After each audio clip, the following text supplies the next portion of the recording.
Well, I think this is about collaborations, but we can talk about collaborations and partnerships, both who you work with and then how you get money out of them. That helps bring it back, unless you got something Sounds else in good. mind? No, I think that's good.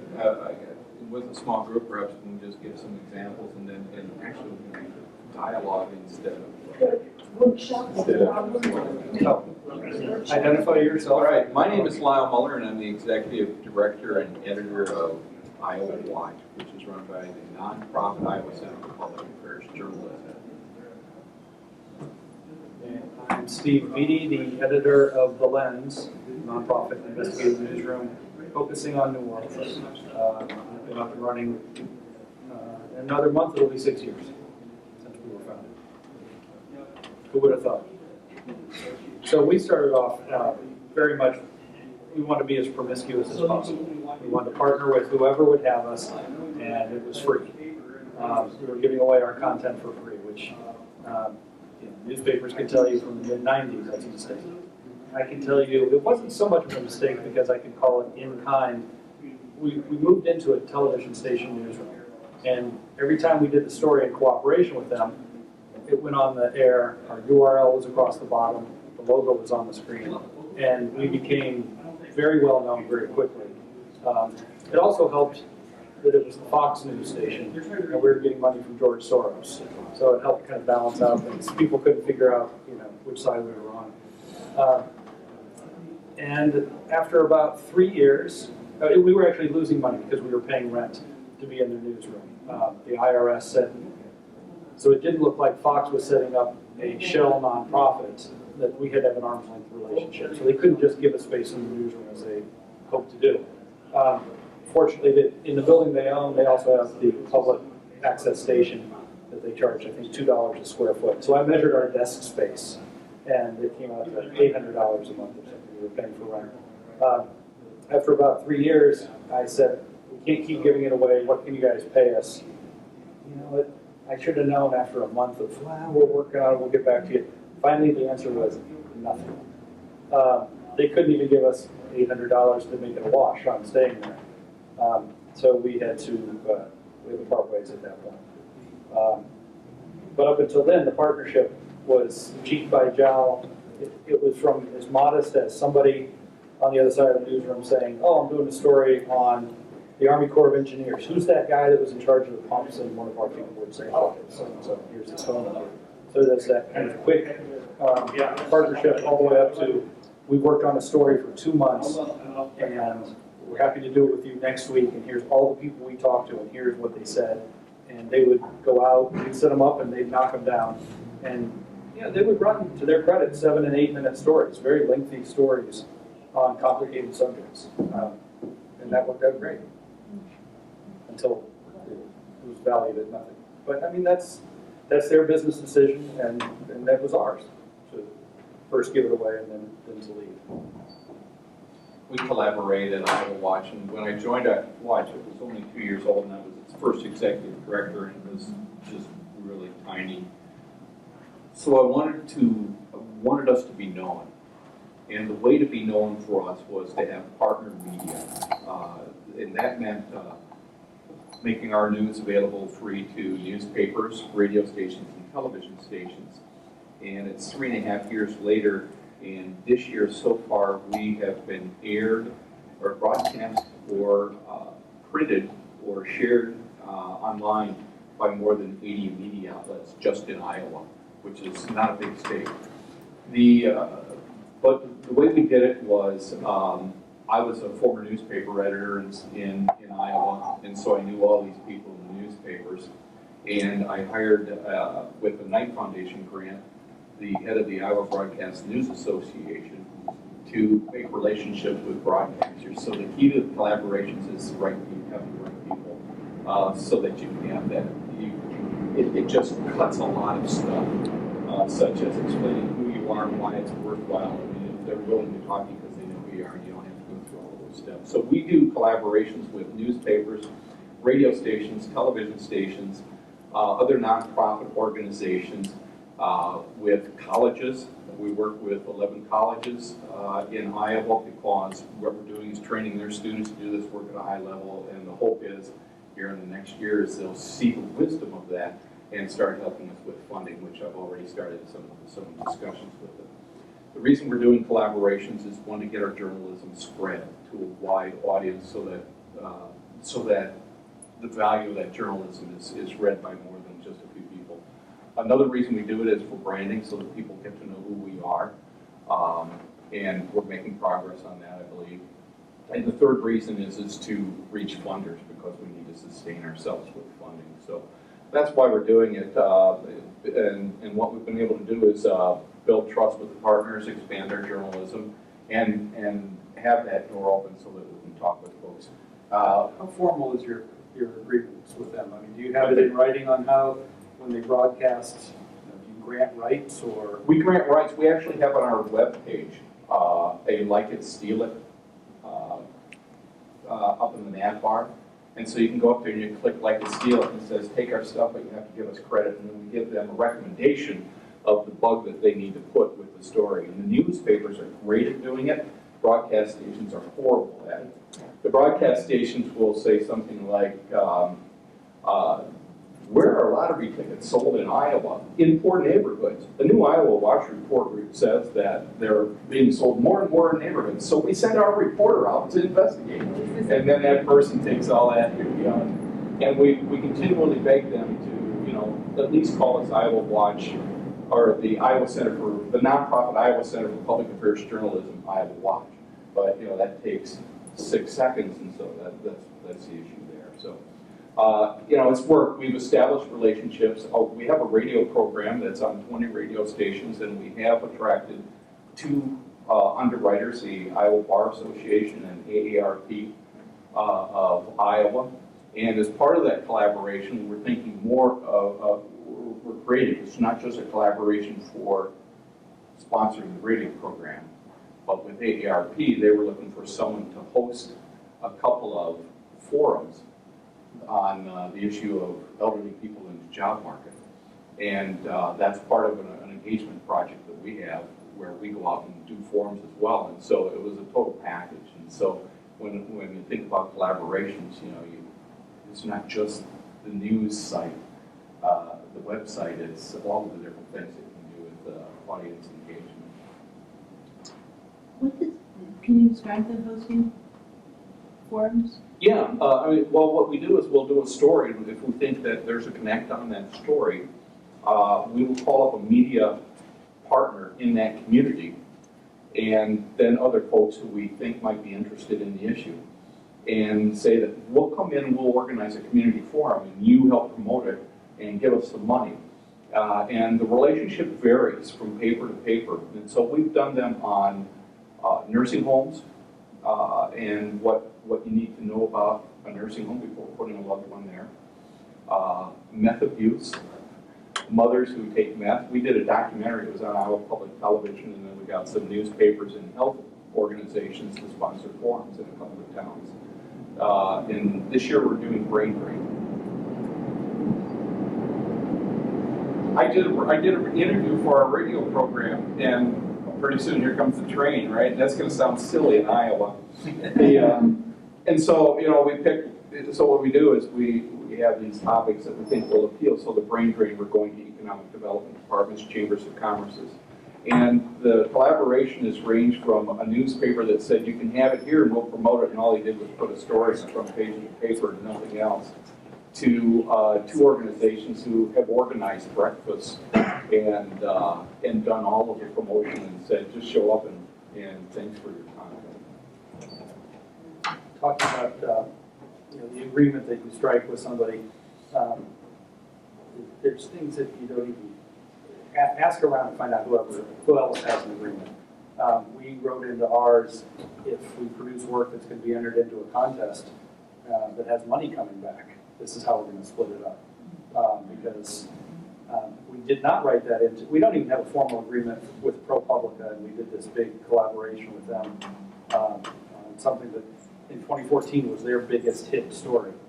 And won some awards, and the last one came with a check, and I need to go chat with those folks. I mean, I don't think they're going to kick in. This is not enough money to, it's going to be coffee money for both of us. But, I mean, you should have that in writing up front, like Judge Wapner says, right? Get it in writing first, because the last thing you need is a successful collaboration where you produce great journalism and everybody's happy up until they're not. Up until the end when you're both pissed at each other and then you've burned a relationship, or it's going to take some work to get it back. So, it's not the kind of thing that needs to be lawyered, write it up in a Word document, just make sure you're both in agreement. Can you describe, so I understand, you almost see the distribution partnerships as simpler than a partnership that involves co-reporting or whatever. Can you talk about the process there and how you edit that and egos and whatever else? Yeah, we've done several projects with multiple papers, like with 4 newspapers at a time, with Iowa Public Television, and also we actually got the student newspapers at Iowa and Iowa State to collaborate on a story once. And so what we did, the main way to deal with that is to have a clearly defined project about what you're trying to get and what each of the partners can provide. And so our model is that if you live in Dubuque and you live in Waterloo and you live in Des Moines, and we're talking about veterans benefits, interview veterans in your town, and we'll call the Veterans Administration. And we also, by the way, and we did this project, and we worked with the Center for Investigative Reporting because they had a database. And can you hear me now? They had a database, and so that was an interesting collaboration. A national organization shared with us, we shared with newspapers. And so we clearly defined what everybody was going to do. And then you have to have a project manager, and it's just one person. And most partners like that we work with, because they're busy newspapers, they've fired all of their, their reporters, and so they're glad to just have someone go out and interview 3 people, give it all to us. So someone's in charge. Yeah. Someone's in charge, and I always make it me, because then I can control the project, and then Iowa Watch gets to put its flavor to the thing, right? I'm not relying on the Cedar Rapids Gazette to produce something that the Iowa Watch has to defend. So project manager, clearly defined project and assignments, clear deadlines.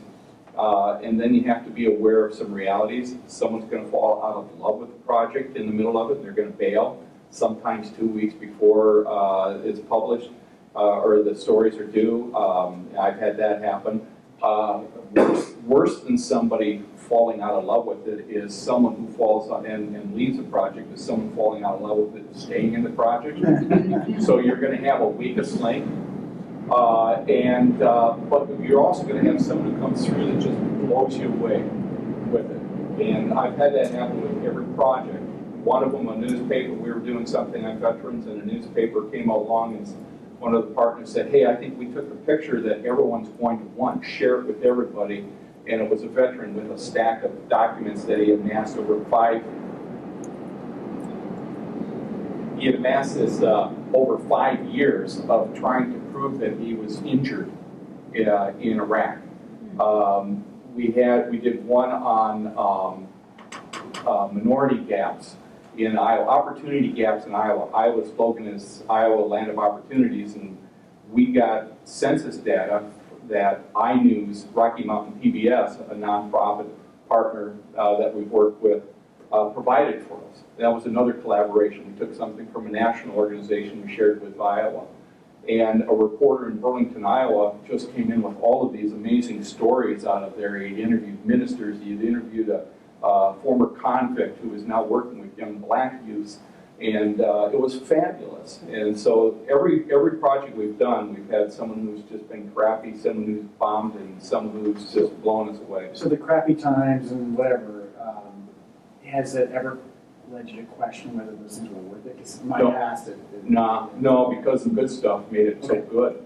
And plus, we control, right? I'm in control.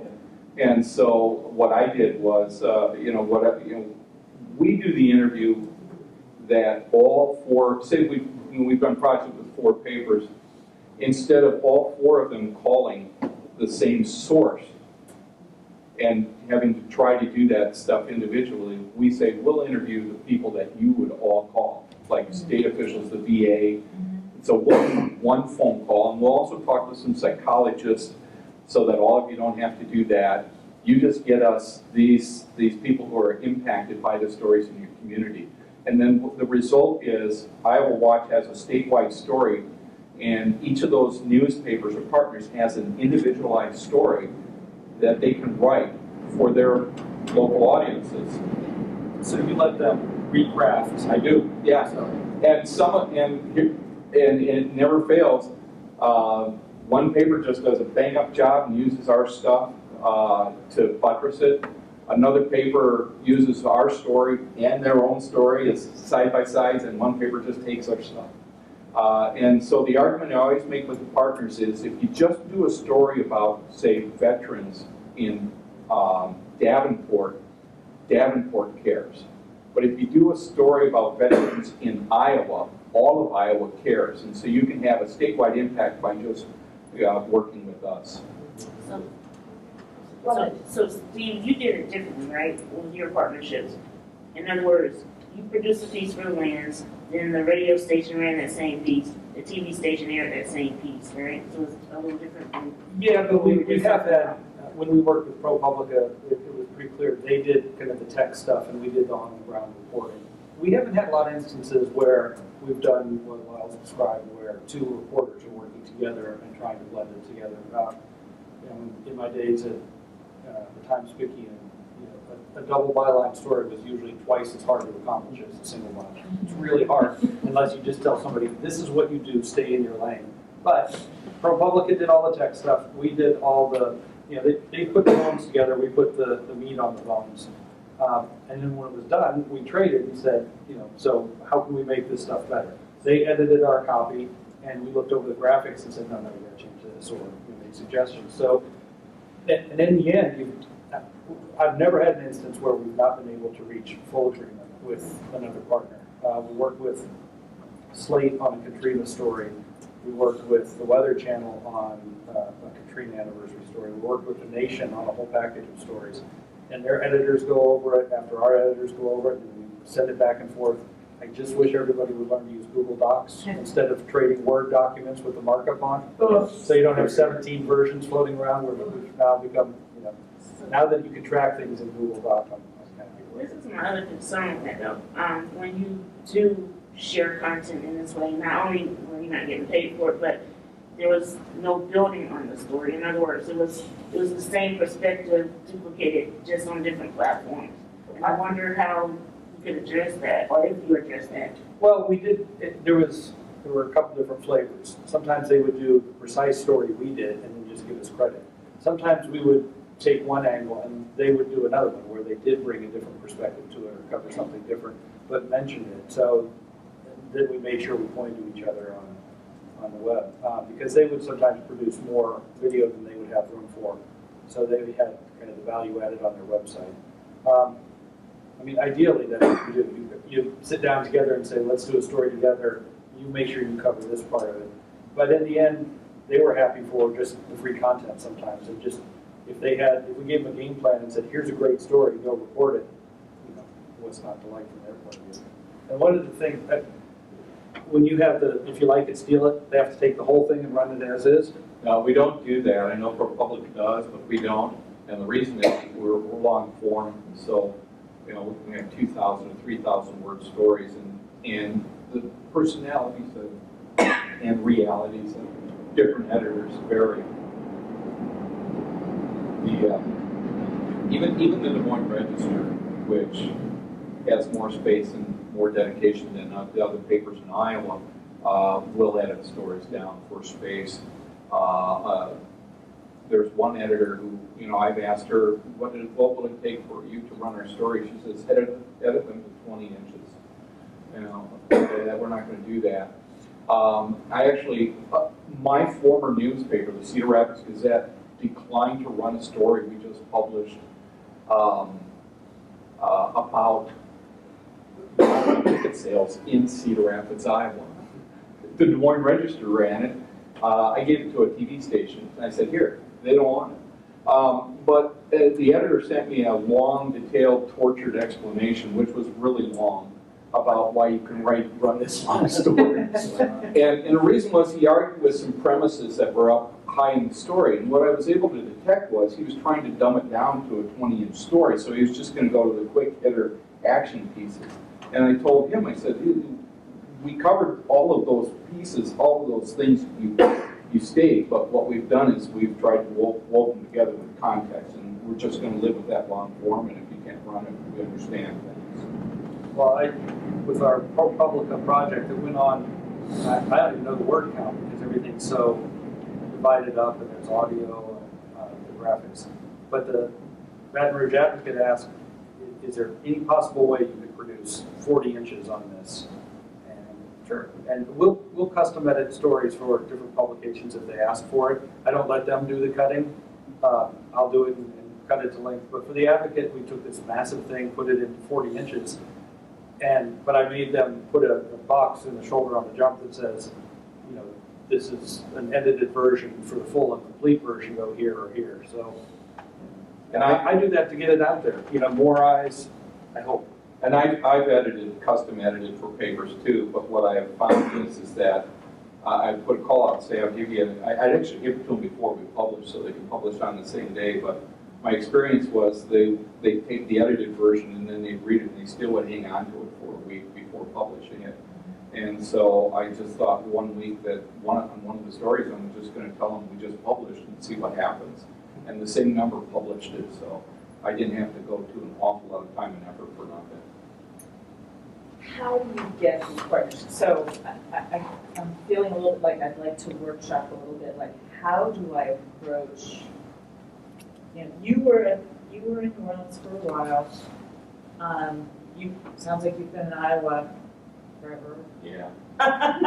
You know, I've been in North Carolina for 11 years. I think we've got a good reputation. You and I talked about this a little bit, like how do you make the sell? How do you sell this idea to publications or public media? Like I know the two.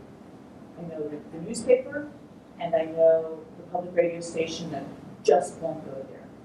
So it's kind of made me go like, okay, well, fuck it, let's do it, right?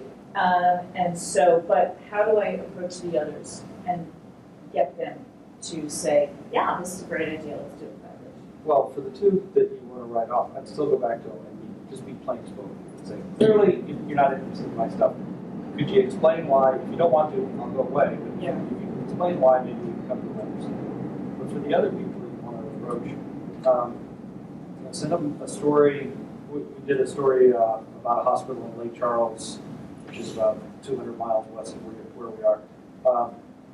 The State Department of Corrections lied to the hospital and said it needed some drugs for a hospice care for a prisoner, when in fact they were going to use it for executions. And we decided to inform the hospital of that. And I went to the Lake Charles newspaper and I'm like, would you like this story? So I think if you take an interesting, irresistible story, or what you think it is, and say, hey, you want to try it out? It's kind of the crack dealership thing, you know? Would you like it for free for a little while, and then when you get hooked on it, maybe I'll ask you for some money. Try to charge you for it. Someone else was saying to me, like, charge something up front. Doesn't have to be a lot, Yeah. but charge something. So when is the name registered? We paid $200 a month to the Connecticut Health Investigation Team, same model as you, to use all of their stuff. So we were paying to this. I've offered newspapers in our state, $100 a month, you can have everything Right, you right. do. It's We're similar. doing like 20, 25 stories a month, you can have the whole thing, and I've been told, oh, that's too much money. Do you know anybody at the Newspaper Association? I had been cultivating the head of newspaper association, and then she got the can. Yeah, I know, I've been there too. It's just like I spent, did all this time with the Des Moines Register publisher, and then he went to Cincinnati. But now I'm back in again. That's a route to go. One of the advantages I had, I was on the Iowa Newspaper Foundation Board of Directors and the Iowa Newspaper Association Government Relations Committee, and so I was a known entity. But yeah, I take them a good story. When I was the editor of the Cedar Rapids Gazette, the second largest paper in Iowa. And if a freelancer, we did not solicit stuff. But if someone came to us anyway, and it was a good story, we published it because a good story is a good story. But and also the other thing is there are a lot of radio stations and other newspapers in that region down there. I mean, have you gone? So you went to the So NO and I all used to be at the largest NPR affiliate in the state. Yeah. And part of the reason I left is that they are so risk averse.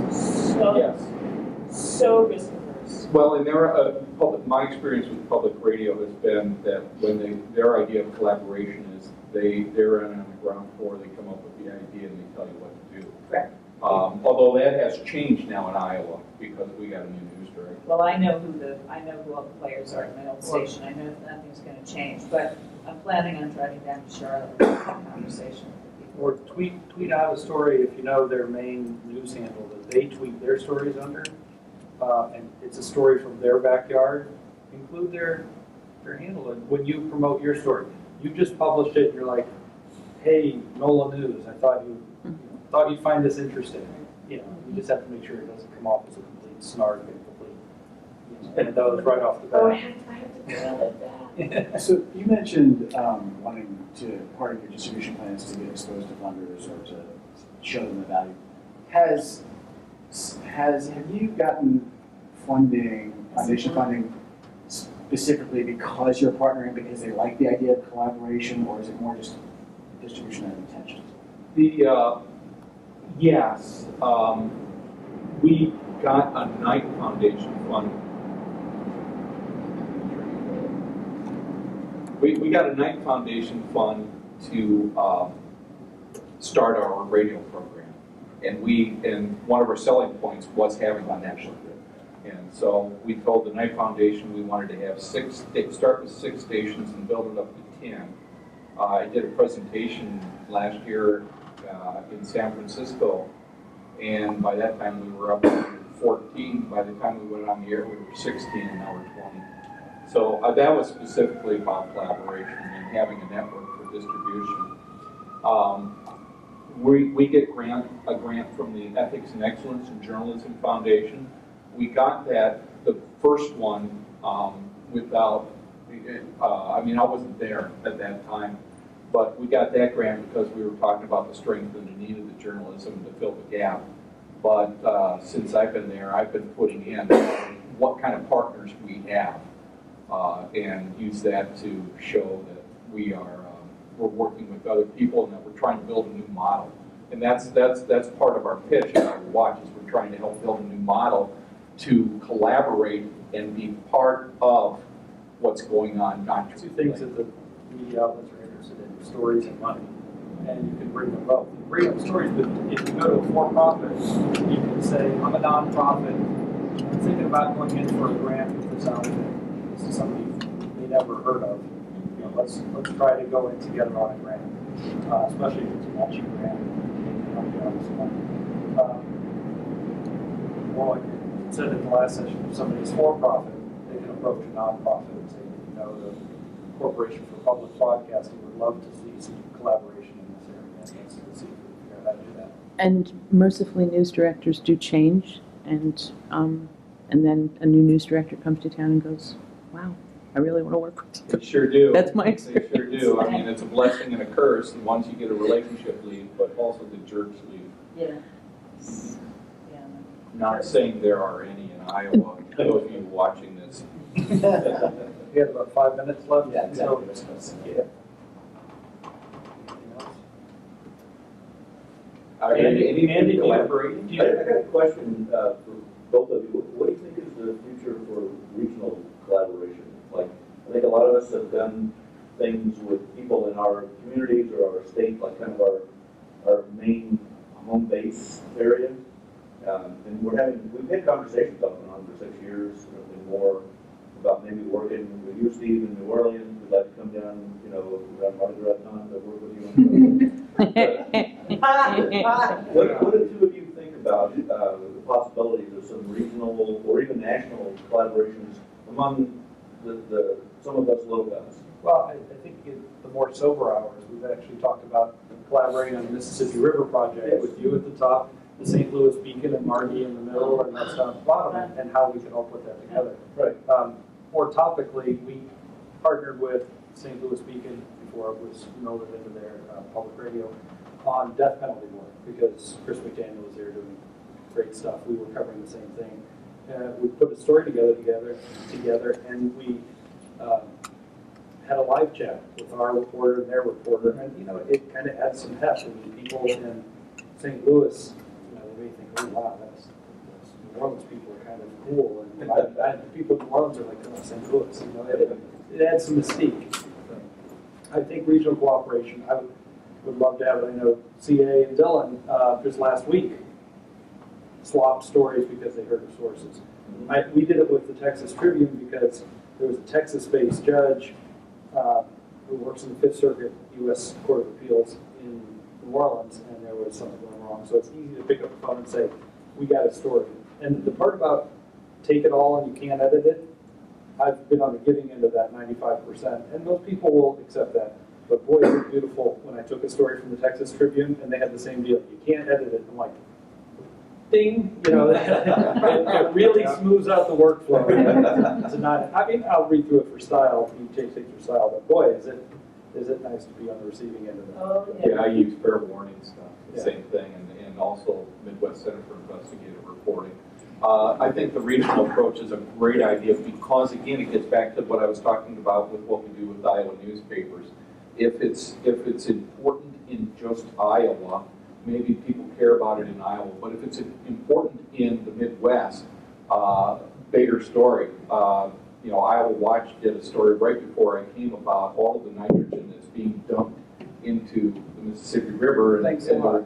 No problem. Well, the reporter We dealt with that too. Yeah. And the pollution. yeah, it's Missouri. But the reporter went down to New Orleans and talked to shrimpers, and she did it all on herself. And think about the value of having the right, you know, she left her environment that she knew to the strange environment to report on. But you know, if people are in the environment, you're a better subject matter expert. And then it's an important story, not just in Iowa the day it published, it becomes important in New Orleans, becomes important in Memphis, and all those different places. So I think it's a I great guess idea. part of what I'm wondering there too, is beyond like collaborating on a great project, is there potential merit in a network even, you know, like where we systematically do something, we're tied together like throughout the year, maybe even on some business or development type. If only there was an organization that drew us all together on a website. So we could have- You Somebody did should take one that of those. when you were talking about the brain drain story, which is a story that many different communities are doing. And I forget who it was, but somebody commissioned a thing on a brain drain in San Antonio not that long ago. And I, you know, obviously I will set up to send it to you, but, you know, doing that kind of thing as well on a regional basis. It'd be a great idea, and because every state, you know, the point we were making, and we'll do it again in a forum up in Dubuque, is every state has brain drain, so what's unique about the state? And, you know, is it bad? Well, we all have a brain drain, where's? Exactly. Yeah. They're all going to Chicago. This is the way it works in Iowa. In Iowa, the Iowa kids go to Chicago, and the Chicago kids go to Iowa City to go to the university. We can start expat. Well, I think the problem with these kind of broader collaborations that aren't happening, it's just like Eleanor was talking about sales, do it intentionally. Yeah. I mean, we've got to put a reminder in the Google Calendar. Call Andy, because we've talked about this for 5 years. When are we going to finally do the story? Well, neither one of us has time. It's not top of mind. It's not something that needs to be produced. Right. But when we pull it off, we'll be like, you know, Why didn't we do that 5 years ago? And just so you know, I drink that water. The New Orleans water comes right out of the river and gets run through a wonderful So filter. you have an interest in what we're doing to the land of Right. Wisconsin. Right, and any pharmaceuticals that get thrown away? Yeah. So we have a few more minutes, but an announcement. We're moving the closing remarks to the lobby. We're bringing the filter viewer out for their own Just gonna find some others. So, Yes. It's so not are we gonna- standing for Leftover that? beer? Yeah. How did that happen? I don't even understand that term. Can I add one last note on collaboration that goes back to the news director at the public radio station, and I want to put in a huge pitch for the one in San Antonio. She's awesome, and probably partly because she used to work at WFAA in Dallas, which was one of the finest commercial television stations in the country, at least at that time. But during the mayor's election, when we had initially 14 people running for mayor, including a pole dancer, it was very important that, to me, that people see all 14 of them, including the pole dancer, at forums in the community. And so even though we weren't doing all of the video, folks in all sorts of different areas were happy to step up and make sure that that video was available. We collected it all on our page, but the public television station had their own deal on a broadcast. They don't usually put their stuff up on YouTube, but they converted it to YouTube so that it could be included in this page that we put together of everybody's coverage. So it's everybody's really good coverage in the community, including Texas Public Radio, which is their San Antonio affiliate, and our coverage and KLRN's coverage, and it really was a huge boost to folks in the community who then could find it. You know, it was #1 on the Google search, so we did it. In terms of looking for partners too, we've got, one of our oldest ones is, it's called the Louisiana Weekly. It's one of the oldest African-American targeted newspapers in the country.